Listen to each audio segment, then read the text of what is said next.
Nandito na naman tayo mga katrabaders. Magandang araw sa inyo dyan. Ingat-ingat pa rin tayo kung ano man yung mga ginagawa natin. At shout out pala sa atin mga viewers dyan at mga subscriber. At saan man kayo ngayon, ano man yung mga ginagawa natin. Ingat-ingat na lang tayo. May ipapakita pala ako sa inyo na isang manok natin, 6 months, at yung gawa kong sapatos sa ating manok. Para magayan nyo rin ito mga katrabaders. Kasi yung iba kasi, pag wala talagang sapin, yung talampakan ng ating manok, doon talaga nagsisimula yung tibak hanggang sa lumaki, hanggang sa lumubo. Kaya sayang yung manok natin, lalo na kung napakagandang manok at saka biglang nagkaroon ng tibak. Kaya habang maaga pa, kailangan natin ito maagapan at kailangan nyo rin ito makita.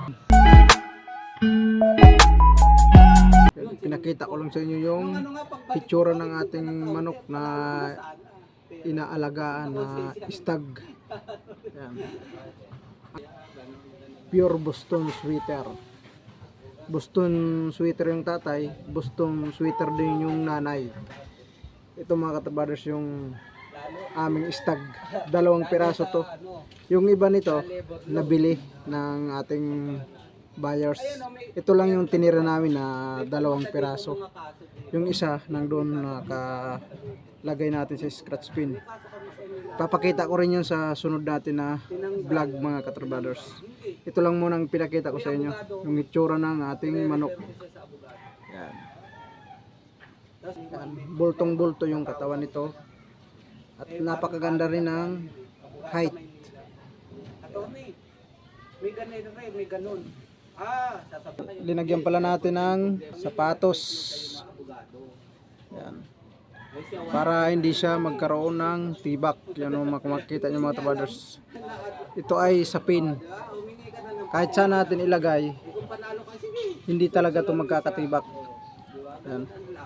Maganda yung kanya. Papakita ko rin mga katrabaders ang paggawa ng sapatos ng ating manok. Interior lang to mga katrabaders na ginawa ko. Makikita nyo, maganda to. Yan. Ganito lang ang paglagay mga katrabaders para yung manok nyo, yung paa hindi masira. Yan o, ganito lang. Doon ko pa sa simbahan kami nakikita eh. Tingnan nyo. Dito sa banda talampakan niya, hindi talaga magagasgasan at saka hindi siya magkakaroon ng tibak. Yan, kung mapapansin nyo mga katrabaders, 2. Ano. Yeah. Marami abogado sa inyo. Maganda rin ang naimbento natin mga katrabaders. Papakita ko rin sa inyo yung paggawa ng sapatos ng ating manok. Para magaya din ng iba natin dyan, ng mga viewers, yung may mga tibak nyo na mga manok, pwede nyo lagyan ng ganitong sapatos. Yan. Pakita ko sa inyo mga katrabaders yung isa natin na ginawa na sapatos. Dapat tama lang yung butas niya. Yan. Dapat 2. Tapos 2 rin dito sa butas. Tapos isa sa gitna. Sa gitna. Isa sa gitna. Ito na yun na ginawa ko. Yan. Sa manok. Hindi talaga siya masusugatan dito sa ilalim para hindi siya magkaroon ng tibak. Interior po to. Interior na malambot. Yan. So sundan nyo lang to mga katrabaders. Yung ginawa ko, isa sa gitna. Yan ito. Kita nyo? Gitna. Tapos dito naman sa dulo.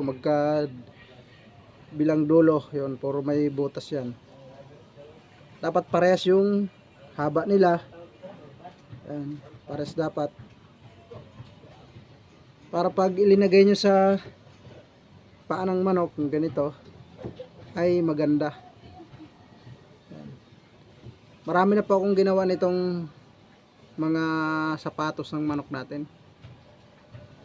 Yan, ito ay napakaganda sa manok. Kahit saan nyo ilagay, i-maintain nyo man sa kulungan, hindi talaga siya magkakaroon ng tibak. Ito yung kagandahan. Pero yung sa mga hindi pa, ito ay pinapakita natin na para magaya nila. Ganyan tayo mga katrabaders sa atin mga viewers at mga subscriber, na maganda rin to paminsan-minsan sa ating mga manok. Oh. Ito na yung resulta pag nalagyan mo na yung manok. Ano, ganda na, di ba? Yan. Dito mo lang ipapasok sa gitna, sa mahaba na daliri, yung sa gitna na butas. Tapos yung magkabilang dulo, dito naman sa legs ng manok. Yan, dapat pantay sila parehas. Oh. Tingnan nyo. Pantay dapat yan mga katrabaders. Yan. Yan. Hindi naman siya maapektuhan yung legs ng ating manok dahil okay naman to. Ito yung huli niya na maiksi na daliri. Yan. Hindi naman siya kasi may awang naman dito. Yan, ito yung awang. Kaya pag naglakad siya, talagang ganun siya. Maganda siya tingnan. Yan. Tingnan nyo. Pakita natin ng maayos. Yan, ganun siya. Ito yung maliit. Yan. Hindi siya napapersa. Okay oh. Yan. Ganyan siya mga katrabaders pag nalagyan na. Yan ito. Diba? At saka dapat hindi ito mahigpit. Dapat ito naikot-ikot oh. Naikot-ikot dapat yan. Pakita natin na ikot-ikot dapat yan. Oh. Maluwag dapat yan mga katrabaders. Yan. Ganyan yung paggawa ng ating sapatos sa ating mga alagang manok. Ganun lang mga katrabaders ang pinakita ko sa inyo para naman makabigay tayo ng tulong sa ating mga viewers, sa mga mahilig mag-alaga ng manok, at saka yung may mga problema sa mga manok na may tibak. Kailangan nyo rin yun magaya mga katrabaders. Napakaganda pag walang problema yung manok natin na inaalagaan. Naglalaban na pala ito mga katrabaders pero hindi ko pa binibitaw. Yan, tingnan nyo yung hitsura ng ating mga manok. Yan. Paling na nga yung palong nyo, pero pag tinanggalan natin ito ng palong, talagang gaganda to. Yan mga katrabaders. Nakita ko lang sa inyo. Hindi pa nga tapos siya lugon kasi naglugon din yung buntot nito, yung magmula pa sa sisiw, nailaglag na yung sa magmula sa sisiw. Ito ay bago lang to. Ito, tingnan nyo yung tubo ng buntot niya. Maiksi pa lang, di ba? Ito yung tubo ng pagkabinatilyo niya. Kaya pinapatigas-tigas muna natin mga katrabaders. Yan.